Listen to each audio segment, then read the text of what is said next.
Komið heil og sæl. Við heilsum ykkur hérna að austan. Við komum víða við í þættinum í kvöld.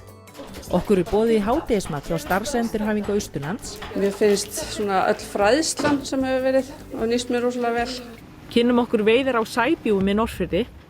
Ég meina þetta er lifandi dýr og það hreyfir sig og nærist. Þetta er mjög skondið apparat, það er bara þannig. Heyrum söguna á bak við innrásarpramman sem liggur í botni Mjóafjarðar. Þessi gamli prammi sem er hérna inni í fjarðarbotninum, hann er búinn að vera þarna síðan 1965. Og endum þáttinn á ljúfum tónum frá nýafstæðinni djasshátíð Egilsstaða á Austurlandi. En við hefjum leikinn að þessu sinni í Silfurbergsnámunni í landi Helgustaða við Eskifjörð.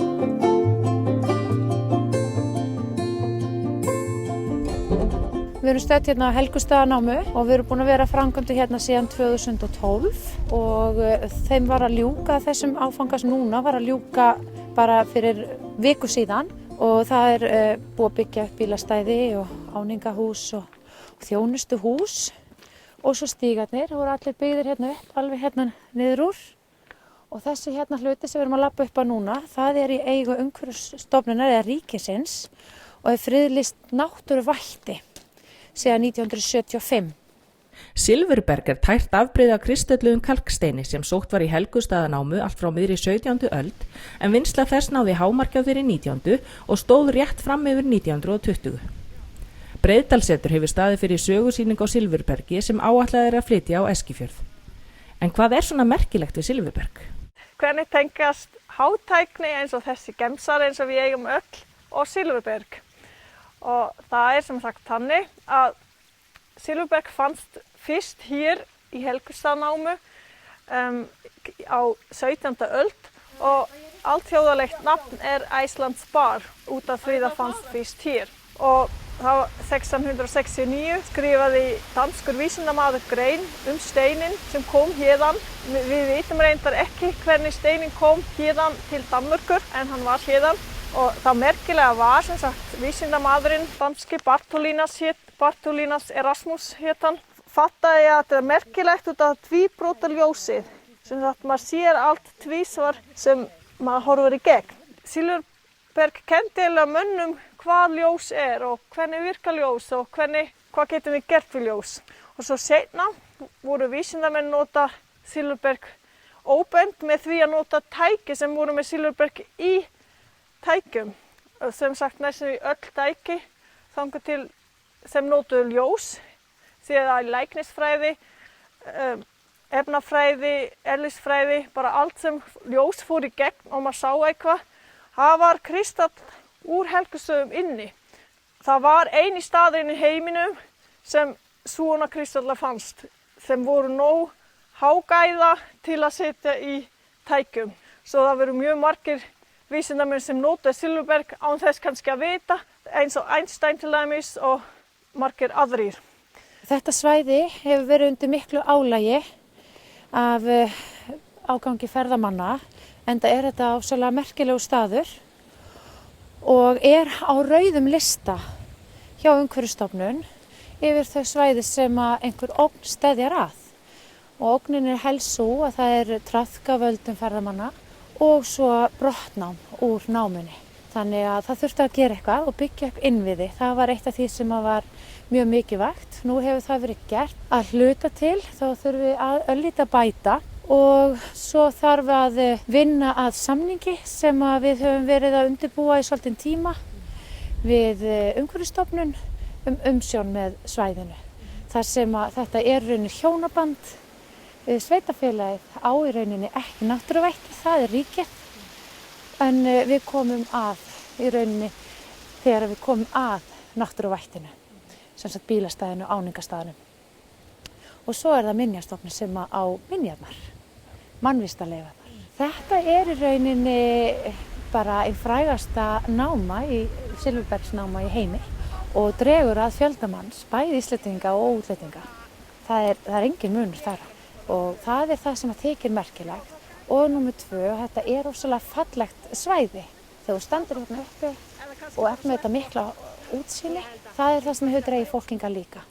En fyrst og fremst er það Silfurbergið. og kristallarnir og ógnin eiginlega stafar að því að það mikið brotnám. Fólk að hafa með sér heilu pókana af efni til að fara heim og reyna að finna reyna kristall. Fulla vasa, fulla bakpoka og versta dæmið, við fengum svæðislandvörð 3 sinnum í sumar, hana Bryndísi Skúladóttur og hún sá fólk fara með 2 fulla innkaupapoka og grét yfir þessu ástandi. Þessari staðreynd að verða vitni að því að þetta var svona slæmt eins og umtalað var og En gerum við okkur fulla grein fyrir hvað þetta merkilegu staður, svona almennt? Nei, ég held ekki. Ég held í alvörunni ekki. En þeir eru búin að fara í gegnum sýninguna, Helgustaðanámu sýninguna, sem núna uppi í Breiðdalsvík. Þá held ég að við föttum það, hvað þetta merkilegu staður. En svona, þetta fyrirbrigði að þetta skulle hafa fundið svona mikið magn af silfurbergi hérna og svo tæru eins og raun bar vitni, við áttum okkur ekki á því. Þegar búið var að tæma námuna af tæru silfurbergi var brugðið á það ráð að bora undir hana 90 metra löng göng og freista þess að komast að silfurbergsæðinni neðanfrá. Ekki fundust tæri steinar en eftir standa ómetanlegar mannvistarleifar. En þessi göng, þetta ekki stórmerkilegt silfurberg? Jú, þetta bara þrekvirki. Þarna var fólk að vinna 1920, bora þessi göng og byggja þau upp hérna.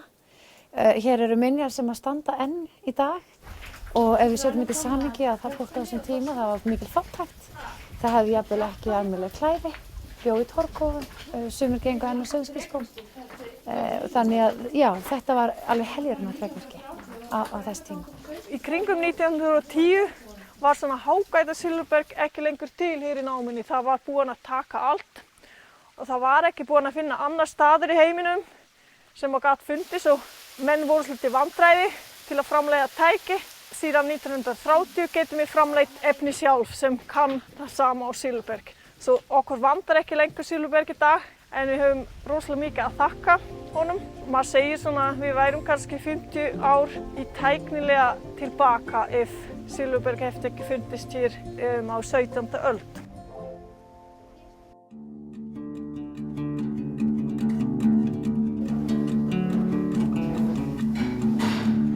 Hjá starfsendurhæfingu Austurlands, Starfa, einstaklingum sem standa utan vinnumarkar veitt endurhæfing til að komast aftur til vinnu.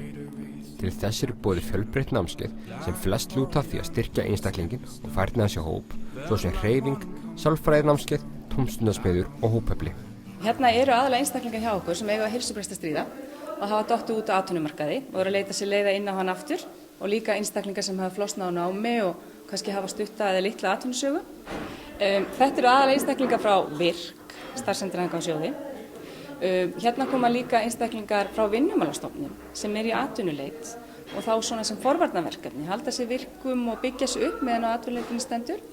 Svo hafa einstaklingar líka frá félagsþjónustunni tök á að koma og já, bara almenningur út í bæ sem vilja sækja námskeið. Það velkomið. Þannig að stök námskeið eru opin fyrir bara alla? Já, við viljum gjarnan, ef það ekki fullt hjá okkur, þá viljum við gjarnan að almenningur hafi tök á að sækja námskeið og koma. Þetta eru námskeið sem geta hentað öllum. Þegar okkur ber að garði á miðvikudagsmorgni stendur yfir námskeiðið Eldum saman. Þar næringarfræði hrært saman félagskap og eldamennskuna sjálfa. Hér hjá Starfa hef ég verið með námskeið í matreiðslu og næringarfræði og líka að kenna fólki að við getum haft rosalega flottar veislur eða borðað flottan mat án þess að það kosti svo mikið. Bara spurningum viðhorf okkar til matarins og fræðsla í leiðinni og svo bara kannski svolítið að njóta þess að setjast niður félagsleg tengsl. Það er rosalega virkt að við erum að borða saman og tala og nýta mómentið að við sem í félagslegum athöfnum. Fræðslan fer ekki bara fram í húsnæði Starfa, heldur líka út í kjörbúð. Ég fer með þeim að versla, ég reyna að gera uppskriftina þannig ég að búa til eitthvað sem þau eru ekki vön. Ég að bæta við jurtaprótunum sem eru baunir, elda úr því með kjöt og fiski og ég tek þau með búð, við löppum búðina, við notum Netto hér á Eystum og ég labba með þau búðina og skoða matvörur og skoða hvað er gott og í staði fyrir, við erum oft þess að ég verið að kaupa þetta, þá komum við með tillögu að það væri kannski sniðugt að prófa eitthvað annað sem væri kannski svolítið hollara og betra. Í dag 3 réttar, sveppasúpa, hakkbaka og döðlukaka. Hópurinn samhentur undirbúningnum enda eins gott því eldhúsið er ekki stórt. Það er meðal þess sem lærist í starfa. Að elda með öðrum, deila eldhúsi með öðrum. Það er eitthvað sem ég er ekki vön og ekki góð í. Var það mikið átak? Já, töluvert. Við erum alltaf mörg, það eru frekar fáir en dag, þannig að já, það er oft mikið hávaði og allir onni öllum. Það er ekkert rosalega mikið pláss hérna. Og hvernig hefur gengið að deila eldhúsi með öðrum? Bara ágætlega, en það er svolítið svona náttúrulega þreyttur stundum eftir. Herdís hefur í þjálfun hjá Starfa og segir það hafa gefið sér margt. Það hefur nýst mér bara á mörgum sviðum, myndi ég segja. Byggt mig upp, samskiptum og bara ná heilsu á ný og mun hjálpa mér að fara út í atvinnulífið og lífið bara. Hvað hefur svo staðið upp úr á námskeiðinu hjá Starfa? Mér finnst svona öll fræðslan sem hefur verið og nýst mér rosalega vel. Bæði á sálfræðingum og iðjuþjálfum og svo finnst mér bara öll þessi samskipti líka og líka bara hreyfingin, það er eiginlega bara allt sem þetta er náttúrulega rosalega fjölbreytt og já, mér finnst bara eiginlega allir þættir hafa nýst. Eiríkur Brynjólfsson hefur sömu sögu að segja. Það er gott bakland sérstaklega fyrir þá sem á því þurfa að halda, svona aðstoð til að koma sér út í bara lífi, samfélagi. Hvað hefur svona staðið upp úr því sem þið hefur gert í þínum huga?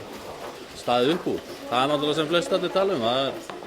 Þegar menn eru búin að einangra sig frá öðru, þá er engin hreyfing og þegar maður er í svona batteri, þá er mikið hreyfing hérna inn í þessu líka og það er mjög nauðsynlegt að geta staðið upp og farið bara í göngutúr eða farið í einhver rækt eða sund eða eitthvað. Það hjálpar manni mjög mikið og líka bara svona sem flesti ætti að vera kennt. Það er svona hugræn aðferð hvernig við hugsum tilfinningar og annað sem maður gleymir bara. Það er bara partur af því að fólk bara gleymir tilverunni. Það er bara alveg nauðsynlegt að kunna þetta. Maður kannski áttar sig ekki á því hvernig maður hugsaði sjálfan sig eða andra eða neitt og þetta opnar bara augu og gerir manna sterkari einstakling. Þótt þetta sé síðasti tíminn í Eldu saman verður þetta ekki í síðasta skipti sem hópurinn eldar saman. Þau eru búin að stofna matarklúbb sem er frábært, það er bara mín gulrót í þessu máli og þannig að þau eru að hittast áfram og ætla að elda saman og halda áfram. Þannig að það er bara frábært og það sýnir hvað þau eru félagslega sterk og samheldi. Og heldur þið verið búið í matarklúbbin? Ég held að þau hefur búið sér sjálf heim til mín, þannig að þá átti ég reyndar að elda, Það verður kannski einu sinni, það er góði. Námskeið Eldu saman er aðeins brot af því sem er í gangi á Starfa. Félagar í Krabbameinsfélagi Austurlands hafa aðgang að þjónustunni og reglulega koma austur sérfræðingar í ýmsum efnum með námskeið. Starfsemin í dag er á Egilsstöðum en eftir áramót verður Starfa einnig með starfsemi á Reyðarfirði. Loka markmið er síðan að koma þessi sótt hafa námskeið á Starfa aftur út á vinnumarkaðinn. Sem liður í endurhæfingunni þá er að fara í vinnuprófun á vinnustað í 8 vikur. Þar sem fólk er að kynna sér nýjan starfsvettvang og vinna með ýmis bara endurhæfing á vinnustað, kallast það. Og eins og við lítum á, þá er þetta samfélagsverkefni og hver og einn einstaklingur skiptir máli. Þannig að það er gífurlega mikilvægt að fyrirtæki og stofnanir á svæðinu séu opin fyrir því að gefa fólki tækifæri að koma í vinnuprófun og prófa sér nýjum stað. Og þetta er náttúrulega svona vinn-vinn, hugsa sem vinn-vinn fyrir báða aðila að atvinnurekandinn fái þarna inn einstakling sem að getur létt álagina á öðrum sem fyrir eru og hugsanlega framtíða starfskraft en það er engar skyldur gagnvart atvinnurekandunum að hann þurfa að ráða neitt og einstaklingur fara að prófa sér nýjum aðstæðum og nýjum vinnustæðum.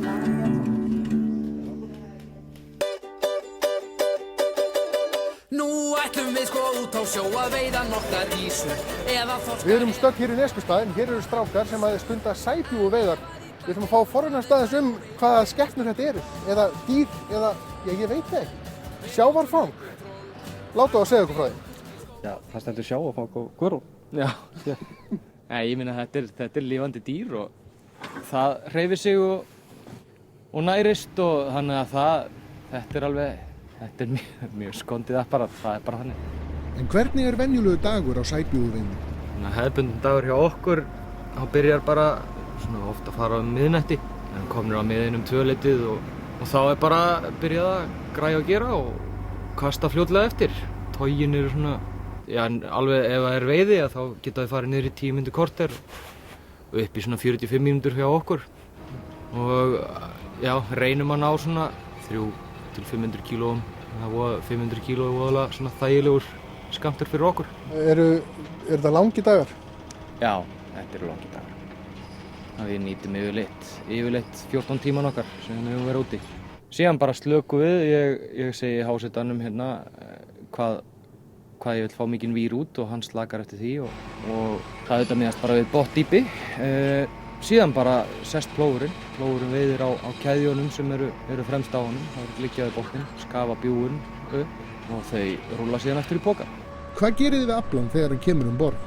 Þá sturtum við þessu í móttökuna hérna og síðan er bara flokkað frá eins og gras og ost og svona, eitthvað sem á ekki að fylgja og þetta fer síðan bara hreint í körnir lest. Þeir róa 2 saman á EINK, en í hverju felst starf háseta? Það er náttúrulega bara að flokka bjúguna frá og taka pokan inn fyrir og opna hann og binda fyrir og hjálpa til við kostun, snúa póknu við. Byggist þetta mjög mikið á veðrinu? Þetta byggist mjög mikið á veðrinu. Það er algjörlega þannig að þú þarft bara mjög gott veður í að stunda þetta. Þetta auðveldast að eftir þessu stærri bát sem þú kemur á og þá getur þú farið út í aðeins verra veðri en þú þarft alltaf tiltölulega gott veður. Við erum alveg í minninkantinum á þessum bátum sem eru að veiða hérna við Ísland sko og þeir sem eru með stærri báta þeir náttúrulega þurfa það líka bara út af réttindamönnum og öðru sko. Það þarf að vera stýrimaður og skipstjóri og vélstjóri. Þannig að þeir eru að lágmarki 3, en þeir eru líka mjög oft 3 bara um borð. Misjafnt hversu langt menn þurfa að sigla á miðin. Þetta er svona 2 tíma stíðin fyrir okkur. Við erum voða mikið búin að vera hérna á Gerpisröstinni og það kring. Hjálmar og Sæþór eru öllu jafna frystitogurasjómenn, en gætu þeir hugsað sér að gera þennan veiðiskap að ævistarfi? Það veltur á ýmsu. Ég get alveg hugsað mér það við réttar aðstæður og það er alltaf gaman að prófa eitthvað nýtt og þetta er ekkert verið en hvað annað sko, alls ekki. Sæbjúgun eru sjávadýr með leðurkennda húð og langa líkama. Sæbjúgur eru oftast 10 til 30 cm löng, en minnsta þekkta tegundin er einungis 3 mm, en svo stærsta getur náð alltaf 1 metra. En eru sæbjúguveiðar stundaðar víða? Þetta er algjörlega út allan heim. Og þetta með misjöfnum aðferðum og sumir nota bara báta og kafara, tína þetta botninum. Þetta getur verið sko bara eftir tegundum og það eru alveg ofboðslega margar. Ég held að talað að það sé upp í 1500 tegundir af sæbjúgum í kringum heiminn. Þannig að þær eru mjög mismunandi verð á þeim sko. Í Kína er algengt að rækta sæbjúgu í tilbúnum tjörnum. Þau eru notuð til matar, lækninga og sem fæðubótarefni. Auk þess sem þau eru talin heilnæm, góð fyrir húð, augu og þvagfærakerfi og hafa jákvæð áhrif á kynorku. En það er nú svo sem misjafnt hvernig þau eru nýtt. En hafa þeir smakkað þau? Nei, hef ekki gert það, en það er komið á dagskrána.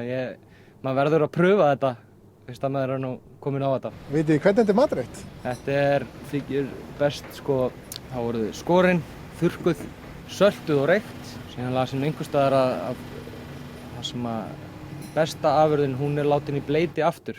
Það sem hún nær nánast upprunalegri stærð. Og ég síðan bara hef ég ekki lesið mig lengra með hverju þetta er étið eða hvað er gert sko. En þetta þykir mjög gott og mjög hollt.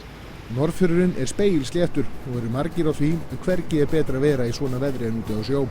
Strákarnir á EINK eru í þeim hópi og ætluðu að nýta blíðuna til að ná í meiri afla.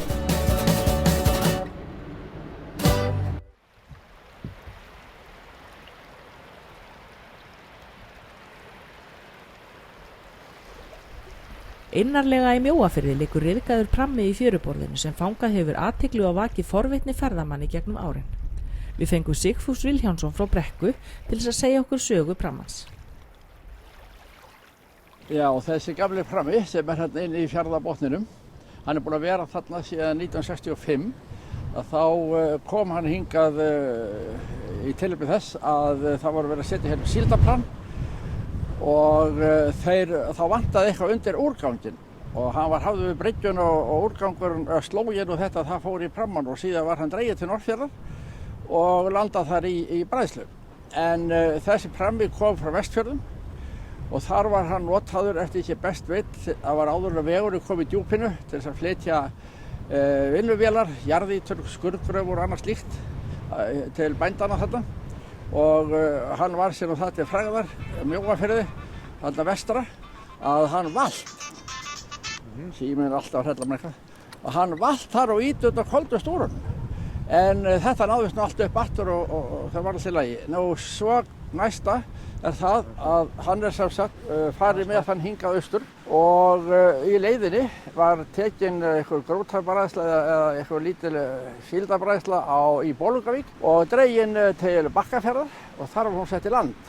Mér er svo ókunnugt það hvort hún var fór í gang eða ekki. Síðan er hann dreginn hingað. Hann var notað þetta 2 sumur en var mjög óhagstæður vegna þess að það var svo þver fyrir og þeir voru bara rétt búin að missa niður hvað þetta er annað, leiðinni yfir á Norðfjörð. Þannig að þeir lögðu honum þarna inn frá og þar er hann búin að vera öll þessi ár.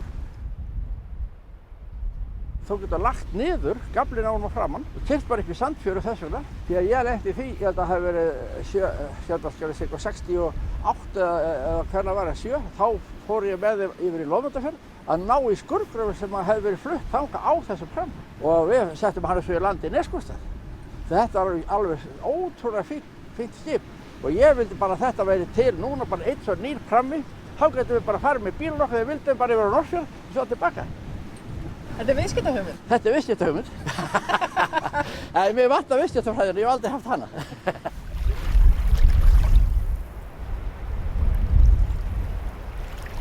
En það er svo merkilegt.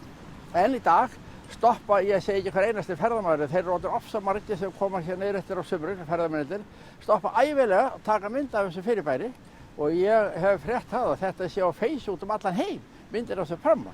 Af því að ég hef svolítið prakkar í eðli mínu að þá var það fyrir mörgum árum síðan að prammi var nokkuð góðu ástandi að það komi hjón til mér, ég var í heiskap þarna innfrá og var að forvitnast þetta fyrirbæri og ég sagði náttúrulega eins og satt bara að þetta væri gamall innrásarprammi og blessu konan sem var þarna voru hjón og ferð fullorðin og hún var nú búin að spyrja mig spurningar sem ég fannst nú hálf klikkaðar en það er nú ekkert að marka það.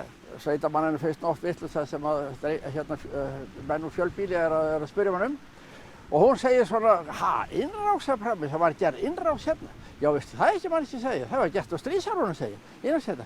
Guð minn góður það, og fjallu margir. Nei, ég veit ekki, ég var nú ekki fæddur þá, sagði ég. Kannski hefur orðið eitthvað mannfalli, ég hef ekki neina fregnum það. Þetta var nóg, kallinn spýtti og keyrði burtu. Ég satt eftir við skömmina.